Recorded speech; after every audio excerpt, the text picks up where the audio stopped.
Chancellor, thank you for talking to us here at Davos. What did you make of the Queen's comments overnight?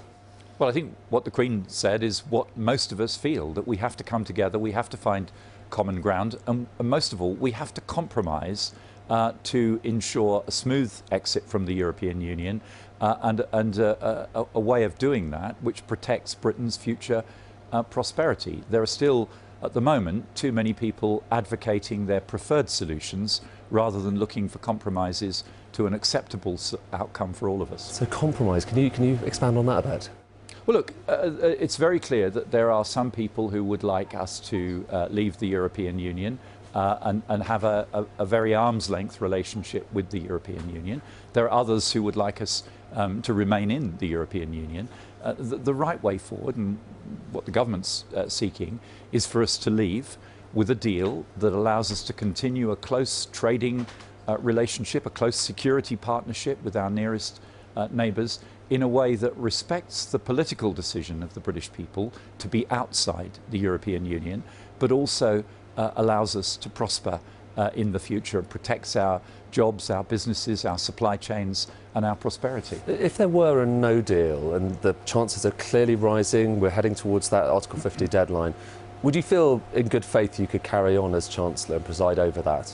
Well, my job is to ensure that we don't get to that point, that we don't... But there is a date for it. We're heading towards that date. Look, and we're getting closer. There is a risk. Of course, there's a risk of no deal. And if, God forbid, that is the outcome, then there's an absolute obligation to manage that situation. So you would stick on? To minimise the impact. You would pledge to stick on in that case? I think my job is to try to maximise the future prosperity of the UK, to allow us to seize the opportunities. Never mind Brexit, there are huge opportunities around technology transformation, around our services sector.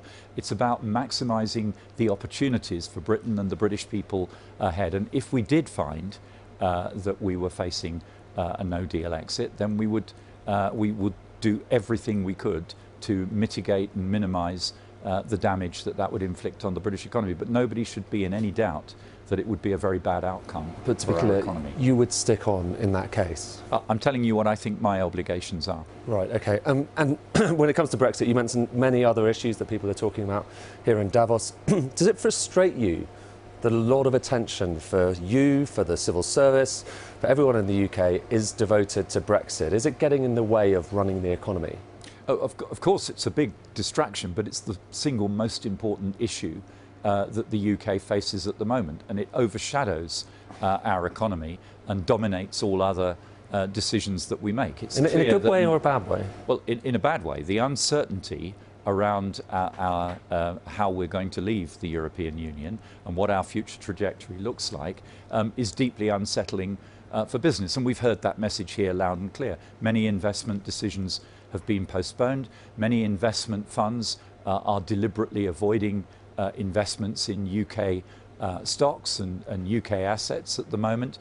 What we need to do, of course, is deliver a good outcome to this process, a negotiated deal, and we will see that money flooding back into the UK and giving us a prosperity boost later on this year. Talking on that topic, I mean, we heard from Airbus obviously yesterday, and there have been concerns about companies like Dyson, for instance, moving their headquarters overseas. Do you expect to see more of this? Well, the danger is that as we get closer to the deadline with this issue unresolved, more and more businesses that have made contingency plans to deal with the possibility of a no-deal exit feel obliged to activate those plans, and in some cases they will make decisions which are irreversible, and that is bad for the British economy. So there is a ticking clock here.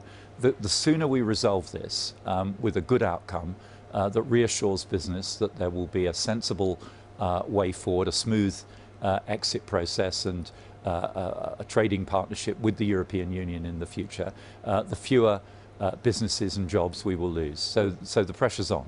We were told by Airbus that the government had urged them to make that announcement yesterday. Isn't that just, Project Fear all over again?